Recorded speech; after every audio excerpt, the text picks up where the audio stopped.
Greetings. This week we turn our attention to Baxter's sixth direction that he gave his church when he thought he was perishing. He said, listen, I charge you in his name, in the name of Jesus, to faithfully and consistently practice these 10 directions.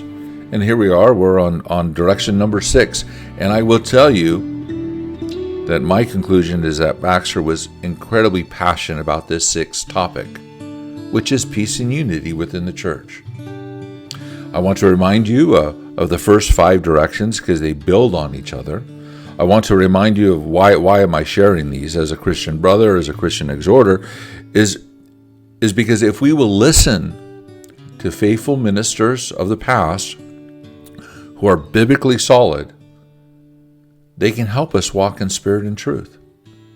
You and I live in troubling times. Now, these troubling times are new to us, but they're not new to the church. And we're not going to be able to change our circumstances. So what we have to do is build up our faith. What this world needs more than anything else is Christians who walk in spirit and truth, where we're able to walk in power and grace and wisdom. We're able to speak plainly to people, to be in utter contrast by reflecting God's glory in our lives. And I'm suggesting to you the way to do that is to listen to faithful Christians, men and women, and Christian missionaries and such, that have lived before us, because they've experienced these things. And so if we'll humble ourselves, we can glean from them.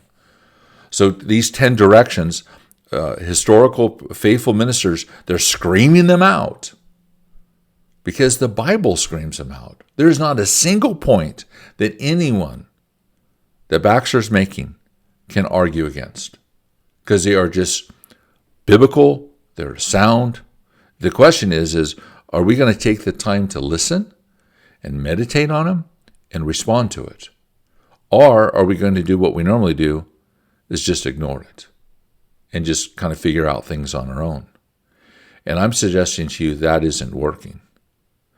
And the conclusions, the reason why I know that we're spiritually suffering is not because of some subjective opinion I have, but it's because of what we're saying about ourselves and how we're struggling. The receipts, if you will. I'm not going to go into it, but I'll give you one simple example. We go to a service on Sunday morning. By Wednesday, the vast majority of us can't remember the main theme of the message. We can't remember the book, and we can't remember the scriptures, and we don't remember the points. I'm just stating what one survey concluded. Another survey interviewed elders, like hundreds, and like 75% of the elders of churches that took part of the survey don't read their Bible on a weekly basis. Only 25% read it on a weekly basis. And those 25% that read it on a weekly basis, I don't know if they're reading it daily, they're at least reading it once a week. But 75% of the elders are saying, yeah, I don't read my Bible weekly. Isn't that amazing? So my only point that I'm making is I'm not making up a straw man argument here. We can clearly see, it doesn't necessarily mean every Christian, it doesn't mean every Christian church, it doesn't mean every region of this world. There are differences. But by and large, most, if we're sound Christians, should be able to agree, yeah, we really are struggling. So what must we do? We must build up our faith. We must grow. We must mature. We must not become stagnant. And so the sixth point that Baxter has for us is peace and unity. And he has great zeal over this matter, passion, conviction. He writes more on this sixth point, I believe, than any other of the points. Maybe twice, maybe 3 times as much as other points on this issue of peace and unity within the church. And he's passionate about it. I'm going to be quoting him for you. But he makes the point, he goes, beware of those Christians who hold on to truth for the sake of truth, will say we're going to, cure and reform the church by slitting her throat. That's some strong language. Let me say it again.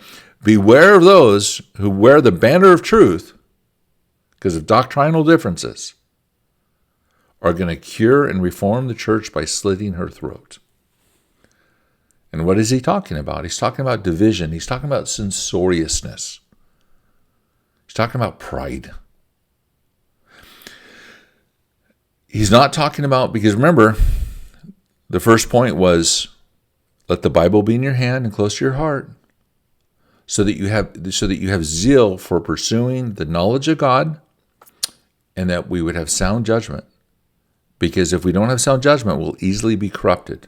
Like Apostle Paul says, if anyone preached to you another gospel, let him be cursed. So Baxter's not talking about that. He's not talking about heresy, allowing heresy to come within the church or anything of that night. He's talking about doctrinal differences. Things such as eschatology. How do we understand the end times? Church government, baptism. How about communion?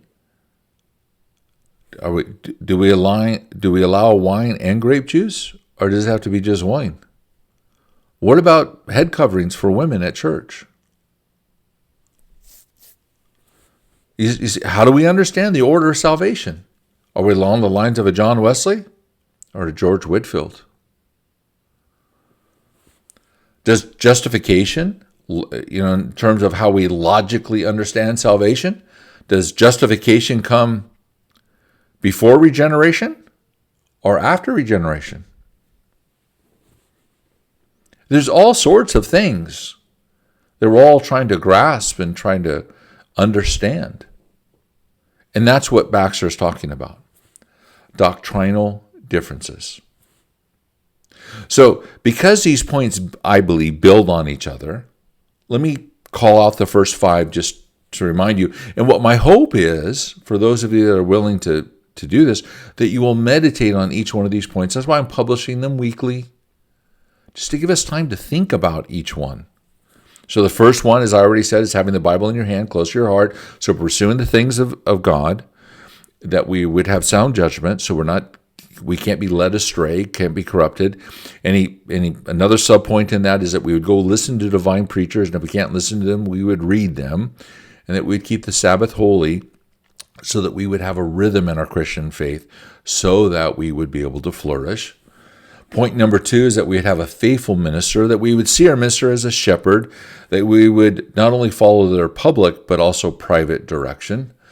Number 3, that we would put into practice the things that the Lord has taught us. Number 4, we would teach these things diligently to our children, to our household, and our family at large, and friends and neighbors, and all the people that God brings in our lives. Number 5, we would avoid extremes. We would avoid extreme positions. In other words, we don't want to go beyond what the Bible teaches. We don't want to fall short of what the Bible teaches. And we also don't want to make the mistake of distorting what the Bible teaches, because ultimately we can end up, you're mixing some truth and lies together, because it ultimately can cause us to fall to the other side where we're denying the scriptures altogether. And now we get to point 6. Now, the worst thing that somebody could do, typically, during a sermon, a lecture, or in a message such as this, is read a long quote, because it becomes very boring. The mind begins to drift. But this is what I need to do. So I'm going to ask that you bear with me. Grab a pen and paper so you can write down these scriptures. But I need to read Baxter because I need you to hear him directly. Not from me. I need you to hear what he's saying directly. And so here we go. Above all, see that you be followers of peace and unity, both in the church and among yourselves. Remember what I taught you on Hebrews chapter 12, verse 14. He that is not a son of peace is not a son of God. All other sins destroy the church consequentially, but division and separation demolish it directly. Building the church is but an orderly joining of the materials. And what then is disjoining, but pulling down? Many doctrinal differences must be tolerated in a church. And why? But for unity and peace. Therefore, disunion and separation is utterly intolerable. Believe not those to be the church friends that would cure and reform her by cutting her throat. Those that say no truth must be concealed for peace have usually as little of the one as the other. Now, here's a long list of verses, of scriptures that Baxter wants us to study. Study Galatians 6, verse 2, Romans 14:1, and the rest of the chapter, Acts 21, 24, and 26. So chapter 21, verse 24, 26. 1 Timothy chapter 1, verse 4, and 1 Timothy chapter 6, verse 4, Titus 3, verses 8 and 9. I hope sad experiences speak this lesson to your very hearts. If I should say nothing, do not your hearts bleed to look upon the state of England, and to think how few towns or cities there be where is any forwardness in religion, that are not cut into shreds and crumbled as to dust by separation and division. To think what a wound we have hereby given to the very Christian name, how we have hardened the ignorant, confirmed the doubting, and ourselves become the scorn of our enemies and grief of our friends, and how many of our dearest, best esteemed friends are fallen to notorious pride or impiety, yea, some to be worse than open infidels. These are pillars of salt. See that you remember them. You are yet imminent for unity, steadfastness, and godliness. Hold fast that you have, that no man take your crown from you. Temptation are not come near your doors. Yet many of you have gone through greater, and therefore I hope will escape through these. Let me just stop there. But he'll finish by saying, I want to warn you, there are many people who will speak perverse things to draw you away. And he references Acts chapter 20, verse 30. So again, Baxter is not suggesting, he's talking about doctrinal differences, the differences, for examples I've laid out. We're not talking about, we can water down the gospel. He's not talking about that. He's not talking about like Sandemanianism or easy believism. He's not talking about that. He's not talking about heresy. He's just talking about doctrinal differences. I have a Christian brother who's very highly reformed, has deep convictions. And one of the things that he points out is he gets so upset with his Reformed brothers and sisters who will get upset with those that might be 10, 20, 30 years younger, who are not quite Reformed. And they'll get upset with him. Lack of patience. And my Christian brother will say to him, but when you were that age, you didn't hold to the convictions that you hold now. There's this spirit of censoriousness, this spirit of pride that gets the best of us. That somehow that we know better. We should have a spirit, I think what you would find in Acts 20. Apollos, what does it say about Apollos? Well, he's competent in the scriptures. But Priscilla and Aquila pulled him aside in order to teach him the ways of God more accurately. The ways of God more accurately. To allow people time to study their Bibles and to think these things through. We live in an age, and I've pointed this out before in previous messages, but Dr. Martin Lloyd-Jones, minister at Westminster Chapel, who was called to the job as to be the assistant to Campbell Morgan, who was becoming an elderly man, and they had different theology beliefs, and when it comes to the logical order of salvation, that's how I'll put it. So Lloyd-Jones is along the George Whitefield line, and Campbell Morgan a little bit more on the Wesley line of understanding the order of salvation. But they both ministered together very effectively. I don't think we could do that today, at least here in America, and that's a real shame.